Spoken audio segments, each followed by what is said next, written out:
England, Wales and into Northern Ireland and just into the far south of Scotland through the afternoon too. Staying drier across the north, brighter too, but chillier. Temperatures in mid-single figures, milder towards the southwest of the UK.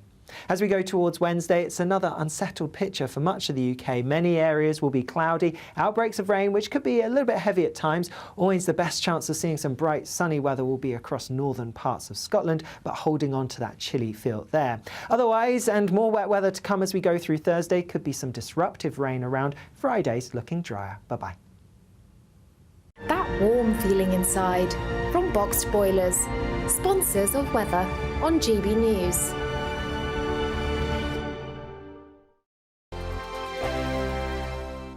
I'm Christopher Hope. And I'm Gloria Di Piero, bringing you PMQs live here on GB News. Every Wednesday we'll bring you live coverage of Prime Minister's questions when Rishi Sunak and Sir Keir Starmer go head-to-head in the House of Commons. We'll be asking our viewers and listeners to submit the questions that they would like to put to the Prime Minister, and we'll put that to our panel of top politicians in our Westminster studio. That's PMQs live here on GB News, Britain's election channel. The Camilla Tominey Show, Sunday mornings from 9:30. Questions to be answered, and there seemed to be a significant amount, does once again point its way to a public inquiry into exactly what happened in this case. Starmer's called for that. Would you call for that too? I certainly think that first of all, there's one thing that's happening now. The NHS have to order an independent inquiry. That's been done. So they've got to look at all the whys and wherefores of what happened with this man. If it appears that we're not getting sufficient depth and breadth to this, then I think having an inquiry with all the powers that brings would be extremely advantageous. What I don't want is some long-winded inquiry that will take years, by which time other people will have been put at risk and maybe other lives have lost. We know what the problems are here, Camilla. Law's been passed on this. This is all about making sure on the ground we implement the highest degree of monitoring in order to ensure the safety of the public. Has care in the community failed? I mean, it seems oxymoronic to say that it's care in the community in this case. We know that the number of psychiatric care beds has been slashed from 52,000 back in 2001 to 24,000 now. I've anecdotally, because I wrote my column about this in The Telegraph yesterday, received quite a lot of correspondence from people saying the situation with care in the community is dire. People aren't being adequately monitored. Was it a mistake to close down all of those mental institutions? I don't think we should go back to those days when we had those appalling institutions where we just lock people away and forget about them, and not just mental health people, but autistic people and disabled people. Horrific way to treat individuals, and you know I campaign on that a lot. I know. However, I think if we move into a more community-based approach, which can be really good for many, many people who are on the spectrum and on that scale of mental health, we have to remember there will be a small but significant number who will continue to pose a danger. Okay. And that's why monitoring is so important. I'm Michelle Dewberry, and I'm not here to tell you what to think. I'd much rather hear what you have to say. So, send in your opinions to gbviews@gbnews.com. Keep them clean, and you never know, I might read them out.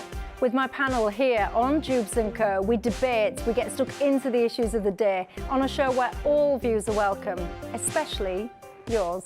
GB News, the People's Channel, Britain's news channel. I think the most exciting bit for me is talking to people. People who I think are ignored often by the major news channels. We're going to give news they want to hear. There's a voice there that needs to be heard. I think there's a chance here for a diversity of opinion to be expressed, which you don't find elsewhere. It's really exciting. We don't hold back. We're free to say how decisions that are taken here affect us all around the country. Only on GB News, the People's Channel, Britain's news channel.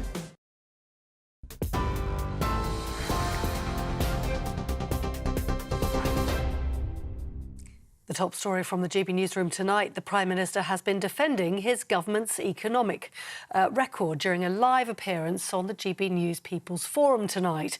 Rishi Sunak told voters in North Yorkshire today that the government's economic plan was starting to work. He answered unvetted questions on the economy, housing, education, tax, the NHS and even the COVID-19 vaccine. The Prime Minister told the People's Forum all the UK's economic indicators were heading in the right direction. plan is working. You can see that on the economy. You can see it in lower taxes. The alternative is going back to square one with the Labour Party. He can't tell you what he's going to do differently. He doesn't have a plan, and that means we won't get the change that our country deserves. That's the change that I want to deliver for all of you. Rishi Sunak speaking on GB News earlier.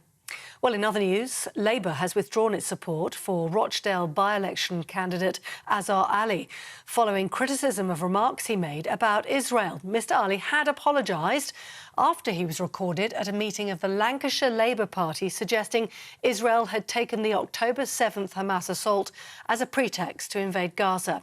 Labour's been under pressure to expel him from the party after the remarks emerged. Shadow Chancellor Pat McFadden says Labour's decision was tough but necessary. 2 suspected migrants have been caught entering the country illegally by hiding in the luggage compartment of a school coach. Police were called when the men, thought to be in their 20s, were found in the lower suitcase hold on their way to Southampton from France, where the children had been on a school trip. It's understood one of the men tried to run away but was stopped by parents waiting to pick up their children. The Home Office has refused to clarify where the 2 men have been detained, but said the government is working closely with law enforcement agencies to tackle illegal migration in all its forms. Plans to block bonuses for water-polluting company bosses don't go far enough, says Labour, and they're calling for tougher measures. Senior executives from 5 of 11 firms were given a total of £26 million in bonuses over the last 4 years, even when there were sewage spills. The regulator, Ofwat, is going to launch a consultation on the proposed ban later this year. And finally, a registered sex offender has become the first person in England and Wales to be convicted of so-called cyber flashing. 39-year-old Nicholas Hawkes from Essex was convicted after sending unsolicited photographs to a 15-year-old girl and a woman who took screenshots and reported him to Essex police the same day. He's the first person to be convicted of the new offence of cyber flashing, which was brought in under the Online Safety Act and came into effect on January the 31st.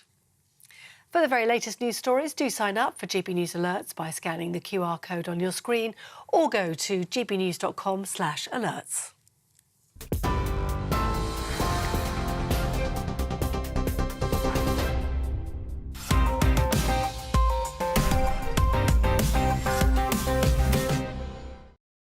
Hello and welcome to Headliners, your first look at Tuesday's newspapers. I'm joined tonight with Cressida Wetton and Leo Kearse. Cressida looking very florid. Yes. I like a good florid pattern on a dress. Do you, Andrew? I do, yes. I've never seen you in a dress, but I think this would suit you, I think. Well, I thought about it tonight, but I thought I wouldn't be able to pull it off. How are you? Maybe you can swap in the break. We'll do it in the break. Let's just do it. Jonathan Cogan would love that, wouldn't he? He would absolutely adore it. Well, look, before we have a look at the newspapers, we're going to have a quick gander at the front pages. The Daily Mail is leading with Keir forced to axe Israel slur candidate. The Telegraph is running with Braverman, don't make people feel guilty for being white. Why on earth not? The Guardian has Labour cuts ties with Rochdale candidate over Israel comment. This is the big news, seems to be leading. The Sun, Corrie Ken's £550,000 tax bill. Oh, it's got to hurt. The iNews, Labour suspends candidate after Israel-Hamas conspiracy theory remarks. And finally, the Daily Star, bucking the trend as usual. Tea is up the spout. Don't worry, we'll be explaining that in a moment. Those were your front pages.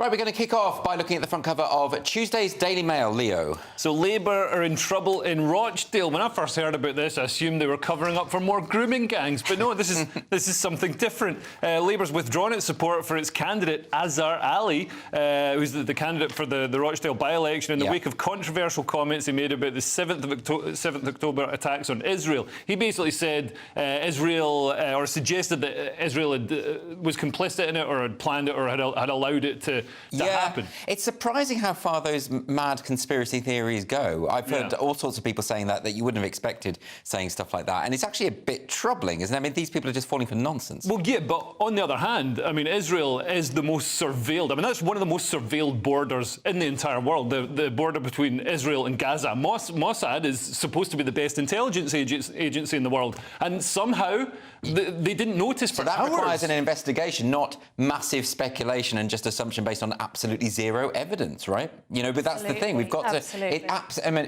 It strikes me that these days... Ever since COVID, for whatever reason, people are just going down every conspiracy theory rabbit hole they can. I've heard people talk about how, well, you know, obviously Bill Gates created the thing to poison everyone, and then it comes into, Paul McCartney died back in the 60s. No one landed on the moon. It's almost as though if they have to believe in one conspiracy theory, they have to believe in them all. But some of them are made up as well. Like what? So, I mean, those ones are all... You're very funny, Leo. I will give you that. But, Cressida, the thing is, though, with the Labour Party, they don't really have a choice here, do they? They've got to distance themselves from this. Of course. I mean, yeah, there's no choice at all. I was a bit surprised to understand that he can still carry on with his work. He could still win. Yeah, exactly. He won't have the whip, but he can still carry on in his job. I sort of feel like it's such an offence. I would expect a big public apology and a standing down, but it's too late to put another candidate in. You do get debates within parties, but there are also party lines, and that's how political parties work. They are completely entitled, surely, to drop this candidate. But if he wins, he's an independent, right? Yeah. Is that how this works? Yeah, I think, like, is it Claudia Webb, the Beirut woman who, you know, was, I think she was arrested and convicted of acid attacks. Yes. So she stood down, but she didn't stand down, but she was kicked out of the party, so now she's independent. I mean, do you think Labour still has an anti-Semitism problem there? Because Keir... Well, no, I just say that because Keir Starmer... A lot of people and a lot of Jewish people have said that Keir Starmer's done a good job. Well, I know that a lot of woke people, a lot of left-wing people think that Labour has an anti-Semitism problem and that it doesn't have enough anti-Semites anymore. So, you know, this could be part of that. No, it's absolutely fair. I mean, wokeism seems to have just developed this complete blind spot to anti-Semitism. Yeah, that is true. You see the people with those horrible placards on those marches, and everyone's just, I can't see it, I can't see it. It's like just. I'm not saying that's the norm in those marches, but just say something. Say, put that down, like, object in some way. And there's a guy with a megaphone in Sainsbury's shouting abuse at people next to the kosher food section. And, like, when's he going to move to the halal section and start shouting, you know, for the abuses that have been perpetrated by Muslim countries? So you want equal opportunities when it comes to being really offensive? Yeah. Absolutely, everyone. OK. Well, look, that's the by-election, so we are obliged to list the other candidates who are standing in the Rochdale by-election, and those are... Azhar Ali, Independent, Mark Coleman, Independent, Simon Danczak, Reform UK, Ian Donaldson, Liberal Democrat, Paul Ellison, Conservative, George Galloway, Workers' Party of Britain, Michael Howarth, Independent, William Howarth, Independent, Guy Otten, Green Party, Ravin Rodents Sabortna, Official Monster Raving Loony Party, and David Tully, Independent. I hope I didn't pronounce the name wrong with the Monster Raving Loony Party. Easily done, because it sounds like a made-up name, doesn't it? Anyway, Telegraph now, Cressida. Suella Braverman, stop making people feel guilty for being white. So this is Suella speaking out after a group of wildlife charities, including the National Trust, RSP... It says RSPCA here. Do you think they mean RSPB? I know children can be wild, but I would think if there was a wildlife charity, I don't know. It's not for me to say. The World Wildlife Fund and so on, they've come out and said that the British countryside is racist and colonial. Yeah. Yeah, I mean, I really take offence to, as a country bumpkin myself, we are so not racist. Like, if somebody comes, in my experience of the West Country, if somebody comes from outside, everyone's fascinated because we didn't meet people from other places very often. And the idea that it's hateful and that you're rejected, I mean... You know what, I love to be open-minded. I want to hear all sides of a debate, but let's face it, the countryside isn't racist. We don't need to have a debate about that. It's absolute nonsense. Like, anyone can walk in the countryside. Yeah. Will people just stop going on about this utter ludicrous stuff? And Suella Braverman is, of course, right. Didn't she post a picture of herself camping when she was younger with her family? In the so it's 80s. possible. You see, people of colour can, in fact, go into the countryside. And a few people have done that. And even Nihal, who's normally the first person to complain about made-up racism, he actually came out and said, like, this is ridiculous. Like, by saying this, you're being racist. You're sort of telling ethnic minorities that they're not welcome in the countryside. Yes. And that's a dangerous thing to do. Has Dr. Scholler said anything about this? Oh, my God. Dr. Scholler, yeah, she's probably chewed through her kitchen table and, punched the wall. She's probably saying that everything about the countryside is racist. Badgers, nettles, hawthorn. Absolutely. But it all ties in with diversity, equity and inclusion.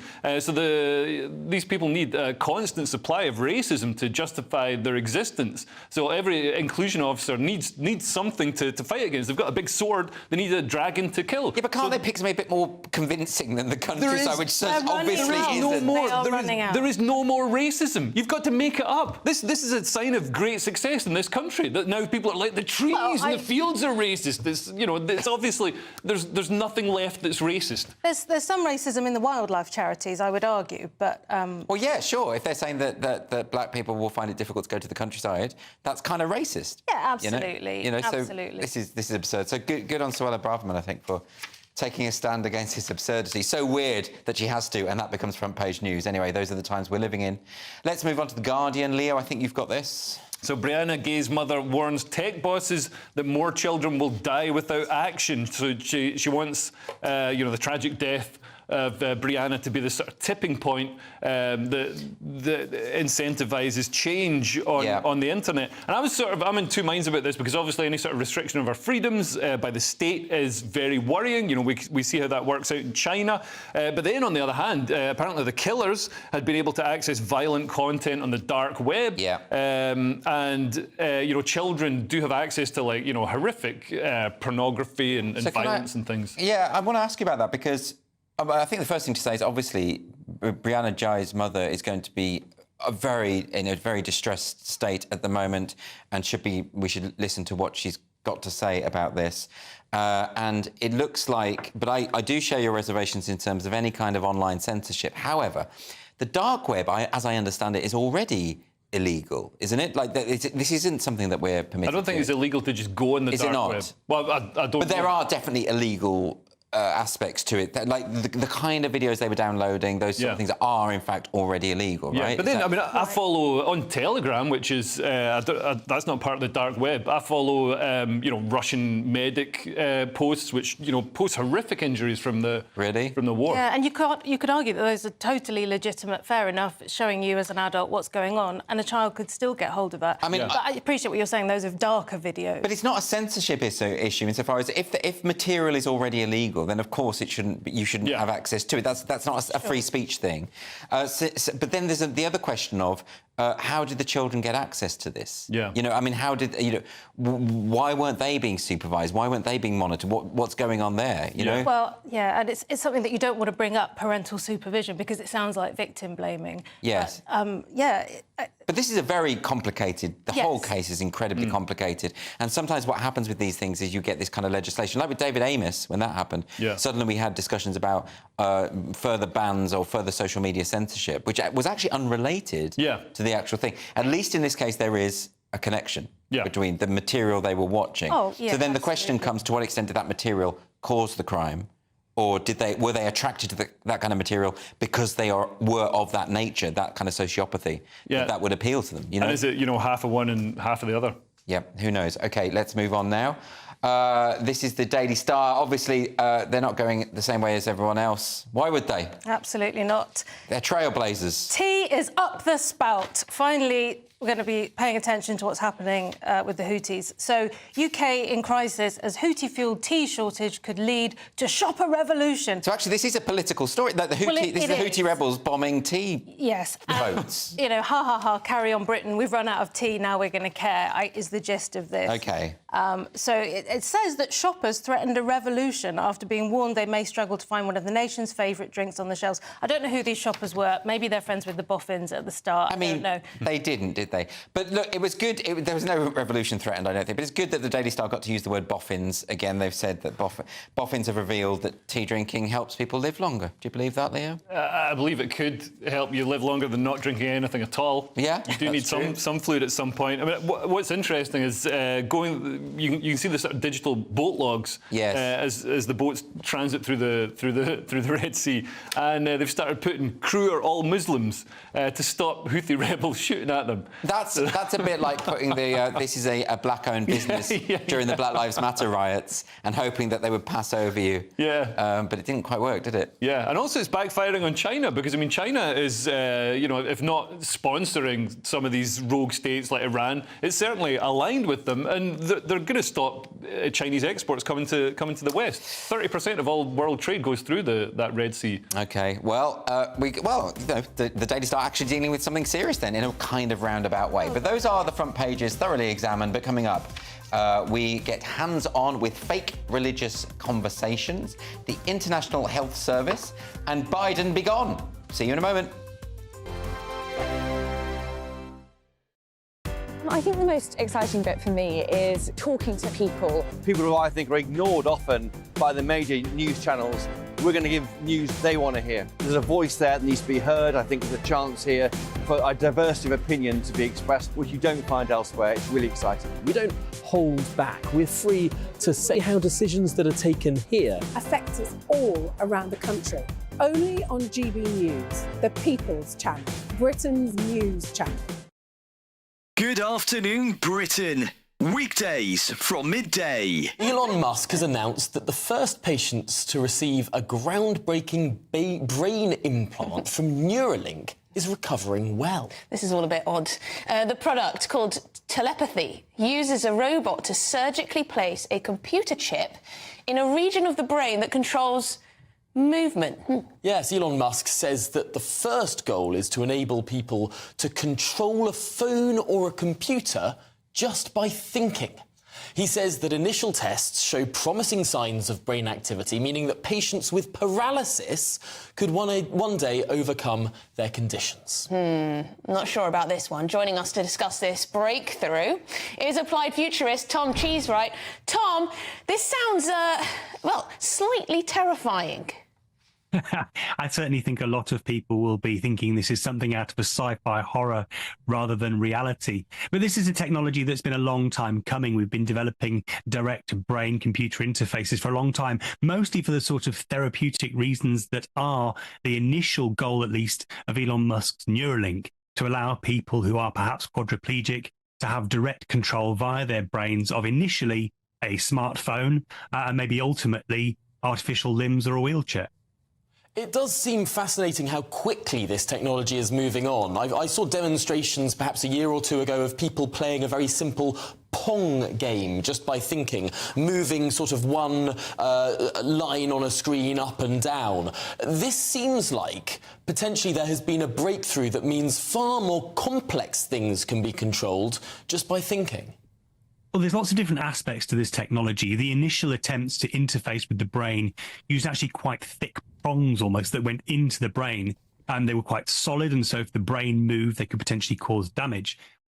I'm Christopher Hope. And I'm Gloria Di Piero, bringing you PMQs live here on GB News. Every Wednesday, we'll bring you live coverage of Prime Minister's questions when Rishi Sunak and Sir Keir Starmer go head-to-head in the House of Commons. We'll be asking our viewers and listeners to submit the questions that they would like to put to the Prime Minister, and we'll put that to our panel of top politicians in our Westminster studio. That's PMQs live here on GB News, Britain's election channel.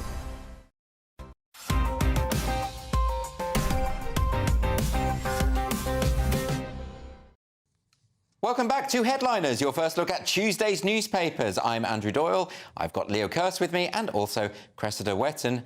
And we're going to start off this section by looking at Tuesday's Times. Jesus really is forgiving, isn't he?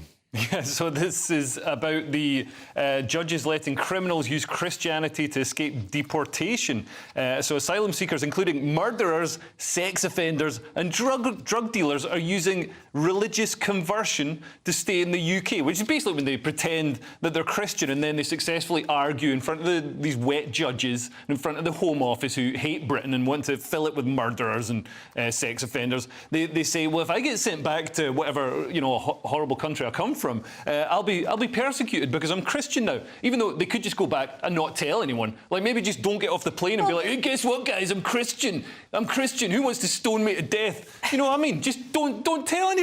So this is a self-ID story, really, isn't it? Exactly People can sort of... that. Yeah. Yes, there's lots of talk about tattoos in this story. People getting Christian tattoos and saying, well, I can't go back, I've got a large cross on my back. Yes. And firstly, as you say, maybe cover it up, And secondly, what about tattoo removal? Wear a burqa. Wow. I've got They've got a cross on their back. I mean, they've literally got a target on their back, haven't they? Is that why? True. But the thing is, you can convert to Christianity. I know people who have done it.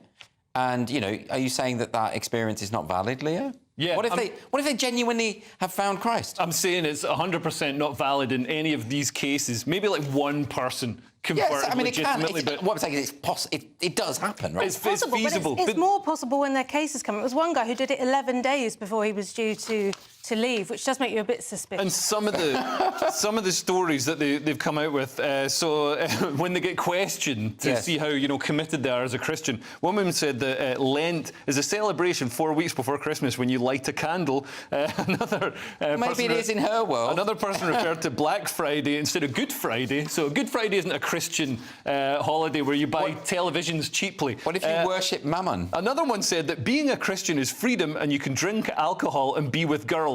I mean, that's true, but that's probably not what you should be saying to the Home Office. There are all sorts of denominations with their own particular aspects, and it's perfectly fine. But the thing is, you can't really monitor people's thoughts and people's beliefs, so, it's a tricky one, isn't it? Maybe you have to go back to the old days where you had to go through baptism, confirmation, you had to get things signed, you had to do ceremonies, all of that kind of thing. I think back to the old days where, I don't know, you throw people in water and if they float, then they're a Christian, and if they sink, then they're a witch or whatever. I think that's how it works. That is how it works. OK, well, let's move on to the Telegraph now. Best not to get sick in India because all their doctors are here. Exactly. NHS staff who are non-UK nationals at record high. So currently, the proportion of NHS staff who are non-UK nationals is at 1 in 5. And that is 1 in 5 altogether. It's 3 in 10 of nurses and 1 in 3 doctors not from the UK. So it's big numbers. And as you say, India is the largest represented in all this. And exactly, is it appropriate to be taking doctors from other countries? I mean, we should be training our own, but also stealing them from other countries. It's not really a good, sustainable So plan, is that the issue, that we are failing to train NHS staff in this country? Because the NHS requires immigration, otherwise it would utterly collapse. No, it doesn't. What it requires is fewer people to treat. And if you go into a hospital... if you go into a hospital... last time I was in a hospital, I was like the only person who can probably trace their lineage back to, 1200 BC or whatever. And I can't do that. It was just nowhere to begin. Yeah, I mean, I can trace it back to the 70s, and so it was people from overseas treating people from overseas. I was like, we could have this whole thing in another country. I thought you were doing an obesity rant there, saying everyone should look after themselves. Yeah, also everybody should look after themselves as well. People from other countries get sick too. We're all human beings, right? Yeah, but why are they getting sick in this country? Because they've moved here. Why do we have to have these? So basically, your issue is immigration. This whole argument around immigration is, I'm all for immigration, like from civilized places. You know what I mean? Like, I think civilized immigration is absolutely, civilized countries. Japanese. Nobody's ever like, oh my God, these Japanese people have moved in next door. No, look at their garden's so tidy. Leo, I hate to break it to you, but there are civilized and uncivilized people in every single country. Oh, come on. There absolutely are. This is you stereotyping and generalising. Do you think if you go to Somalia, if you go to Somalia, you're going to get the exact same proportion of people who replace a shopping trolley when they've used it? I have a Somalian friend. who's very, very decent. I've got a and Somalian nice. friend. Well, then... And he's probably a bad example for your argument. Exactly. So anyway, go on. Well, there are some plans. There's going to be more investment. Step up. This is the workforce plan, and the idea is there's going to be 60,000 more doctors by 2036, 37. That's a lot, isn't it? I mean, there are two reasons, as you say. It's not just the fact that we aren't training enough people in this country, but what that means is we're stealing talent from countries that actually really do need. No, the Democratic Republic of Congo has an excess of highly trained doctors. All they do all day is do medical studies, and then they're like, what are we going to do with all these doctors? Oh, thank God Britain's here to take them off our hands. Oh, Leo. All right, let's move on to the Mirror next. And it seems Tories aren't welcome round these parts. Now, that is my attempt at a Yorkshire accent. All right. Was it anywhere near? Well, yeah, I mean, I'm glad you told me it's Yorkshire. The Tories face mauling in countryside as rural voters lock them in a box with XL bullies. No, they're just not going to vote for them. They're not going to get mauled at all. Mauling is quite an extreme word to choose. Yeah, they're just not going to. They're going to lose a lot of seats apparently. Right. So the Conservatives currently hold 96 of the 100 most rural seats in England, but this could drop to just 43 in the next general election. But this is no big news, is it? We know that the Tories are losing across the board. Well, exactly. I don't think the countryside is as different as it used to be to the rest of the country. I think with the internet and working remotely and all of that. I mean, I appreciate, obviously, the farmers are, there's Welsh farmers protesting at the moment, so you could argue that it's farming communities and things like that. But it's also just the case that the whole country's homogenising a bit, isn't it? It's not... Well, isn't it just fatigue? People just want something different, and when they get the Labour government that they're voting for, they might regret that. To be honest, but it's inevitable at this point, isn't it? Yeah, and I think people are waking up to the fact that the Tories are just another sort of Blairite globalist, same socialist government. You know what we need is proportional representation, so we can get those smaller parties up and running. SDP, what about them? AFD. Nice. Not AFD. No, I'm not going to go with that, Leo. You are a self-caricature sometimes. You do realise that. OK, let's move on to The Times now. A story now about Joe Biden being too old to run. I thought he could barely walk. Huge majority think Joe Biden is too old to run again. So apparently it's 86% of Americans currently think that he's not up to the job, and that includes 73% of Democrats. I think it includes Joe Biden. Well, he wouldn't know. So this poll was done by ABC News in Ipsos, and he launched his own TikTok channel today in an attempt to sort of be down with the kids. And I have to say, it's incredibly dreary and stressful at the same time. Is he doing dances on it? He's not, and thank goodness there's no twerking. OK, yeah. But, But wait, isn't Donald Trump older than him? He's younger, and people... This is the other thing. So 62% think Trump at 77 is too old. But I don't think it's just your age, is it? It's who you are. Biden is an old 81-year-old. And if you're still, alive... and can talk. I mean, Donald Trump is quite spry, isn't he? Yeah. I think that's the word. He's got a lot of energy. Yes, doesn't he just? Yeah. But look, the thing is, Biden probably didn't want to run anyway. He always said he was a one-term president. He's in this horrible position of doing well in the midterms, having to run because there is no one else. I mean, there is no one else. What are you going to do? Leave it to Kamala? I think there's a lot of people who'd like to run. I don't know if any of them would be better than Joe Biden. He's just everybody's got an ego. Nobody wants to let go of power. You never see it. This is why we have democracy, because otherwise people would never voluntarily let go of power. I think the Democrats, if they hold on to Joe Biden, they'll definitely lose. If they get somebody else in, like The Rock or Oprah Winfrey, or Gavin Newsom, or maybe somebody better than that, maybe Nikki Haley. Maybe Nikki Haley could jump ship. Do you know what? I think The Rock, as president, I would be all about that. Yeah, I think the Scorpion King running the country. Why not? Yeah. Why not? OK. There's something to think about. Let's finish this section with The Telegraph. And someone's got a crazy new purpose for our military, Leo. So Tom Tugendhat says the military's purpose is to bring death to the king's enemies, not to push ideology. It's a nice way to phrase it, actually. I like that. I don't know if he said this while he was wearing chainmail. It feels like he's just woken up from, the Napoleonic Wars or the medieval times and said, we're not here for this, we're here to defend the king. And look, he's a very highly intelligent, highly educated person, and this will have been a tongue-in-cheek kind of way to express it. And he's right, isn't he? He's also 100% true, and his comments come after the Telegraph revealed military personnel wanted to relax clearance checks for ethnic minority officers in a push to hit diversity targets. They've got these, diversity targets. They say it's all got to look like an advert now. You've got to have, we've got to get rid of all these horrible straight white men and getting lots of. But not having security checks for people, foreign nationals joining the army. The problem is, I've been through like SC and DV clearance, so when they go through, some things that are a big red mark against you are if you're not a British national or if your father is from Iran or something like that, because then there could be some influence. You could have some loyalty to another country, or you could be perverted or corrupted in some way. So I mean, in a way, I can sort of see how this would make sense. Even like my wife, she's Irish, so she wouldn't be able to pass security clearance for certain jobs and work on certain projects. Yes, but the idea that in the army sort of stringent security checks aren't really that necessary. Yeah, does seem bizarre. What's very good though is Tom Tugendhat has said here. It's absolutely, let me be totally clear, there's no way we're going to be easing up security requirements for ideological requests. It's simply not going to happen. I really like it when politicians just are very clear like that. That's what we need, isn't it? Well, yes, if it's true. I mean, Grant Shapps is in here saying that the findings show a woke and extremist culture. This is the same Grant Shapps who recently said that the solution to the recruitment problem was women in the army. I mean, that's pretty ideological, isn't it?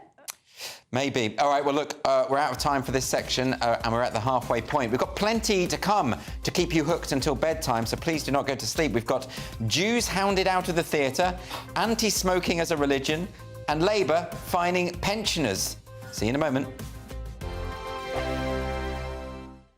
In the GB Newsroom, we bring you the news as it happens. With our team of dedicated journalists across the UK, we're ready to give you accurate reporting every day. When the news breaks, we'll be there with bulletins on GB News, the People's Channel, Britain's news channel.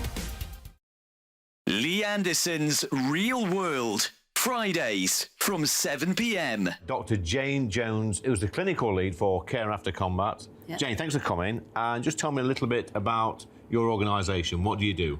OK, well, thank you for having me here so we can talk about Care After Combat. So we are an organisation, a charity, who work into the prison system, working with military veterans who've somehow got involved with the justice system and... So there's quite a high population of ex-servicemen and women in our prisons. Why is that, do you think? So 2014, the government did a review of who was resident in UK prisons, and what they found were that military veterans are the highest occupational group, and this obviously raises some concerns. Yeah. So the government wanted to do something about that, and so they supported Care After Combat initially, just as a scoping exercise, really, to see if there was any way we could help these men and women actually, understand the problems that led to offending behaviour and go on to lead successful lives. So what sort of offending behaviour are we talking typically for people that's in prison that's actually served in our armed forces?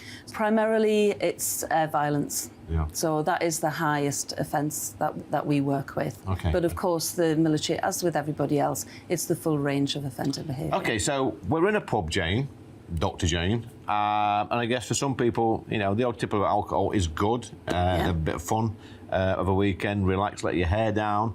But for some people, alcohol is not always their best friend, and I guess that plays a part in some of your veterans that end up inside. Yeah. Absolutely. So, speaking from my own experience, a good 2/3 of the people I work with have some kind of mental health problem or mental health difficulty, struggling to either adapt into civilian life or with some of the traumas they've experienced during service. People might self-medicate with alcohol to manage some of those thoughts and feelings. Yeah. Your weekend starts here with Friday Night Live with me, Mark Dolan, 8 till 9 on GB News. Big stories, big guests and big laughs as we get you ready for a cracking weekend. That's Friday Night Live with Mark Dolan. Fridays 8 till 9 on GB News. Bring your own drinks. The admission's free. Have a great Saturday night with me, Leo Curse, on the Saturday Night Showdown. It's a crazy world out there, so come and make fun of it with me, my panel of comedians, and a couple of people who actually know what they're talking about. This Saturday Night Showdown is your front row ticket to the clown show every Saturday, only on GB News, the People's Channel, Britain's news channel.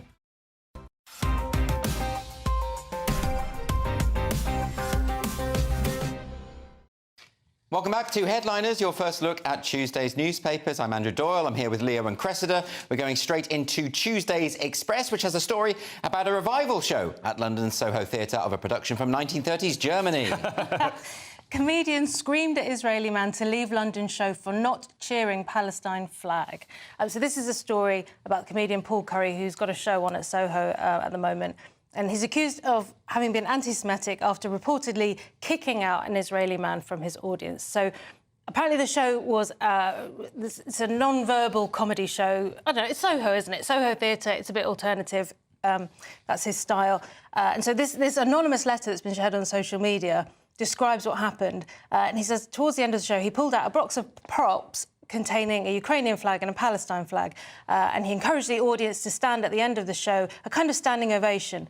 And so this one young man wouldn't stand up. Because of the flag, yes. Well, yes. I mean, we don't know, do we? He could have had a broken leg, but yes, at this point. What the account says is that he got everyone to stand up. It's like a fake standing ovation thing. The one guy didn't. He said, "Why didn't you stand?" He said, "Well, I liked the show up until the point with the Palestine flag." And then he screamed, what is it, "Get the F out. Leave my effing show now. Leave my effing show." Leo, thoughts about that?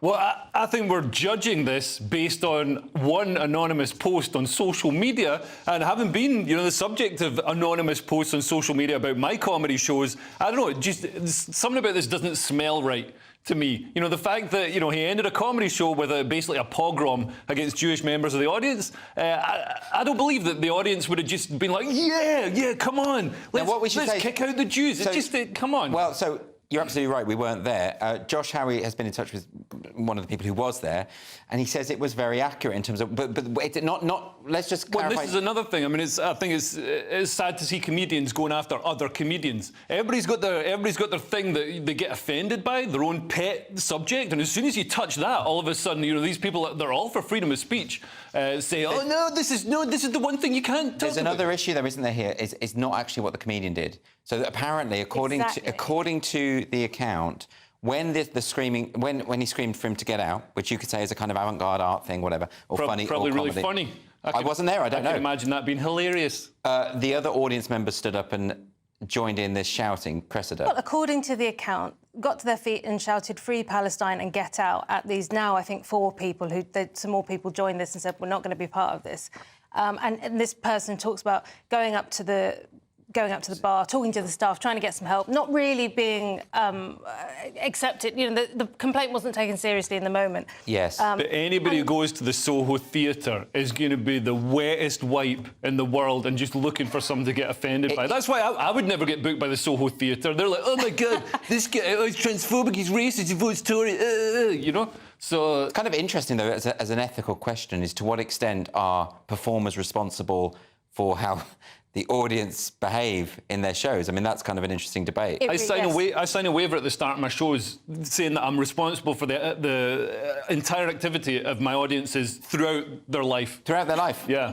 I think that's fair enough. If one of them runs over your cat, you can come after me. OK, well, that's very good of you, Leo. Well done. I'm not that surprised by that. I mean, you say you don't believe it. I'm like, come on, it's Soho Theatre. I think the audience would scream "Free Palestine, get out." Well, they should show us the video. Well, I'm amazed that one hasn't emerged yet. Maybe it will in the days to come. Right, well, if it does, we'll keep on top of it. Anyway, we've got the Daily Mail next. It turns out that being sent to an American military school really is the worst punishment possible. So 70,000 children taught at American military schools, which you'd think would be, getting up at 4 a.m, doing marching around, getting shouted at and belittled and ridiculed. Apparently, instead of all this sort of Full Metal Jacket style boot camp stuff, they learn about gender identity, racial bias, and other. Why are you surprised? Contentious topics. I'm not surprised at all about this. But I actually think this stuff has so infected every single aspect of Western culture that I would be surprised if this wasn't going on. The last tower has fallen, hasn't it? Because you think military schools would be exactly what you just described, making your bed and learning military stuff, but instead... Mind you don't want to go back to Full Metal Jacket days, do you? Yes. Really? Yes. It's pretty... When we had a successful military, what happened? And everything was good, and a cheeseburger was 50 cents. Have you not watched the film? Have you seen what happens to Private Pile? Yeah. Right, so it's not a successful military technique, is it? It drives one of them mad and he shoots the sergeant. Private Pile's a fat, mentally ill man who can't cope with the draft, can't cope with the system he's placed. And he shoots the guy who's bullied him. He shoots the guy who's bullied him. Right. So that's not a success, It is what I'm sounds saying. great. Anyway, This was cherry picking. This is film criticism This is now. due to third-party vendors and DEI consultants. It's Right. another one of those stories. You think? Yeah, it's people from outside, but right? still, how do these consultants get in? Well, we do know. I don't know why I'm asking that. Yeah, but we know that this happens anyway. And, you know, on the day that Putin started his invasion of Ukraine, the Ministry of Defence in this country put out a tweet about their pansexual coffee morning. So, I mean, I'm no longer surprised about this stuff, to be honest. Well. OK, let's move on now to this story. This is The Telegraph. Cressida, tell us about this new religion based on chewing gum and nicotine patches. Anti-smoking beliefs should be protected in law, says academic suing university. So this is so confusing. I thought just saying that big tobacco companies are bad was pretty standard stuff. I'm surprised that would upset anyone. But this guy, Professor in Addictive Behaviours, so presumably he knows what he's talking about, is suing the University of York to have his anti-tobacco views protected under equality law. So he thinks it should be a legally protected belief that he's anti-big tobacco. OK, there's a couple of things I really don't understand about this story. What actually happened? What did he say to the students and in what context? Because none of that information is in this story. Do you have any ideas? No. No. You see, that's the problem. So we don't know. But OK, well, then let's assume there was some kind of altercation between this guy and the students, and they interpreted it as bullying, and he's using this as a defence. There is something in equality law which is about the protection of philosophical beliefs. Yeah. Does this qualify as a philosophical belief? No, I wouldn't have thought it qualifies as a philosophical belief, but it's about the disagreement between him and the students, yes, and that being weaponised and, you know, turned into... Is that what's happened here? I do think this is very vague. Yeah, because there's no detail. No. I mean, I'm half expecting Paul Curry to pop up at the end of this story and, you know, organise a pogrom. OK, let's move... I didn't quite understand that, but let's move on to the Mail. Some common sense from the police, Cressida. Surely it'll never catch on. Labour Council threatens to impose £2,500 fine on pensioner 68 who stuck gender-critical posters on her own front door, which you'd think would be a place where you're allowed to put your thoughts. Go on. Well, that's it, really. So, Una Jane Winfield, she's put...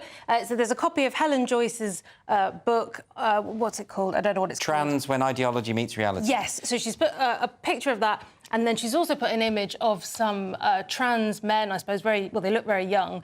So that's women who've had their breasts removed, so they've got the scarring that you see in Costa coffee adverts. And she's... You know, that sounds like a joke, but you actually do. It's totally true. Yeah, so anyway, the good news is that police have been sent round and the police have said, no, we know this is a protected belief. She's allowed to believe that. But wait a minute, I don't understand why you can't... It's her door, right? Yeah, it's her door. And also she's showing an image. It's not pornographic because, according to gender ideology, it's a man's chest. So, you know, men are... It's fine for men to So why is there an issue chest. here? There shouldn't be an issue. The issue is that it goes against the ideology followed by the council, which is, you know, it's a Labour-run council, so they follow diversity, equity and inclusion. They follow trans ideology. And this is critical of trans ideology. So they're using the powers of the state to suppress this woman's freedom of speech. And how can you know, we point at China and say, oh, look, the state represses people's speech there, and we're doing the exact same thing here. They're trying to, but the police did reject this. Just that's important that we say that, yes. Getting through.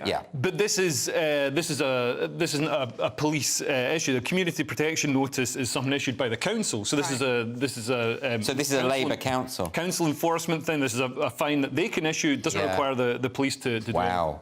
I wonder if there's any recourse. Can you take action against Labour for doing this, for discrimination? Because this is a protected belief in law, as you say. I should imagine this would be another one of the many cases of gender-critical beliefs that then end up costing the organisation trying to suppress those beliefs or trying to silence those beliefs, costing them a lot of money if she went to the Free Speech Union, which hopefully she will. But I don't understand. They always lose because it's not because it's against the law. So, for starters, this week Joe Phoenix, Shara Ali, again and again. Because the law is very clear on this.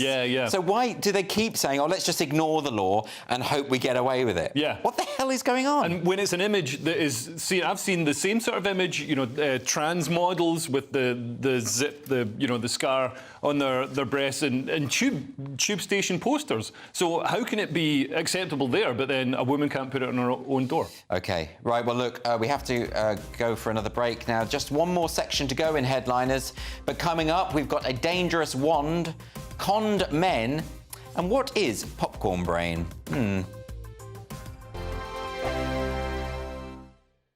Big news, big debates, big opinion.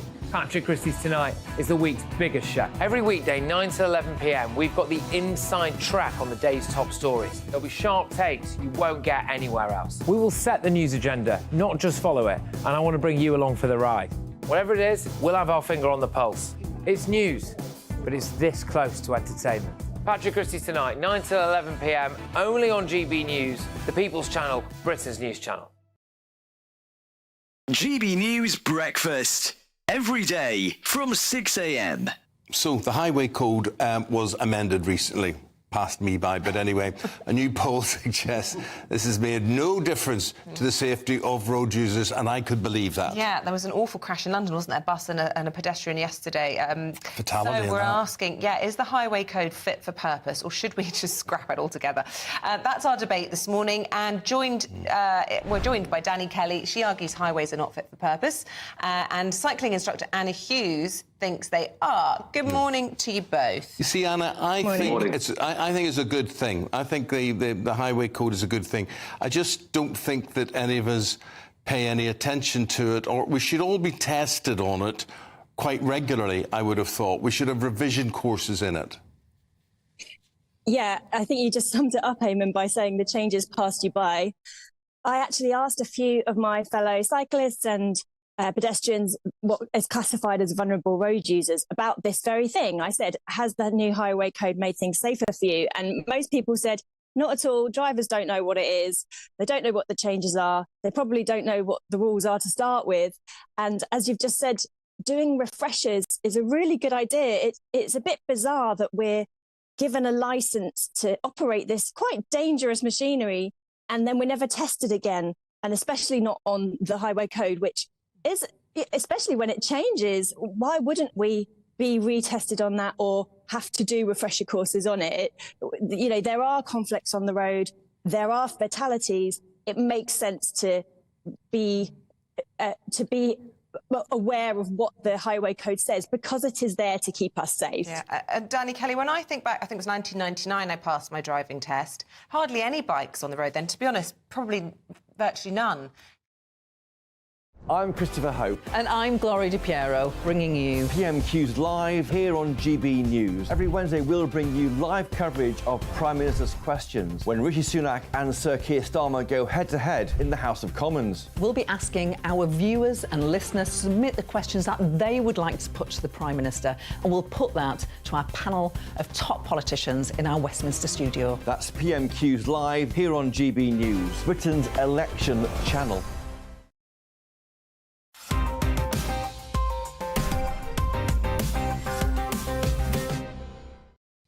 Welcome back to Headliners. It's your first look at Tuesday's newspapers. We're going to kick off this final section with Tuesday's star, Leo. And is that a wand in your pocket, or are you just pleased to see me? So this is about armed police who descended on a UK hotel following reports of a man wielding a large knife, only to discover the offending weapon was really just a Harry Potter wand he was waving around. So they shot him. They shot him in his face. They shot him dead. Shot him in his face for being a nerd. Yep, well, okay. And it's the right thing to do. But don't you think, though, it's a good job we're not in America?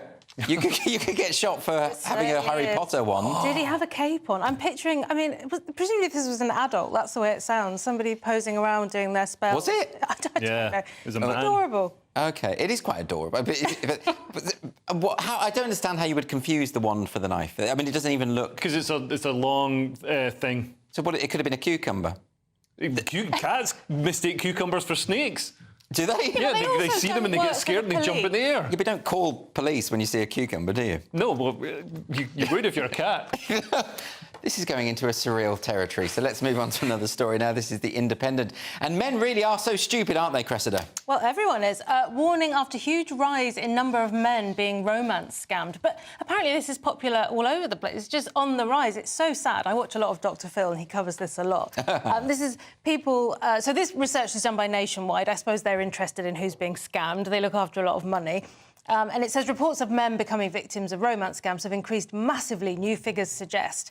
But it can happen to anyone. So this is when somebody becomes your romantic partner online and then extracts huge sums of money for you. They might say they're going to send you an expensive gift, but you've got to pay the taxes to get it into the country, something ridiculous So like it's a form that. of catfishing. Exactly, Yeah. financial catfishing. And you listen to these stories and you think, well, I wouldn't fall for that. That's so stupid. But unfortunately, these people go for vulnerable people. They might go for people who've maybe lost their partner. Or... Stupid people. No, I mean, I don't know. I was talking about this to my wife in Nicaragua the other day, and I just send her money from time to time. I've never actually met her, but we have a really important bond, I think. Yeah. Well, this happened to me. Yeah, before I met my wife, I went on a date with this woman. She wanted to go for a meal, and then at the end of the meal, she sort of hinted that I should pay for the meal. I was like, well, are you mental? I think that's just chivalry, isn't it? I'll pay for what I ate. I was like, this is why we came to a Weatherspoons, because we can order separately.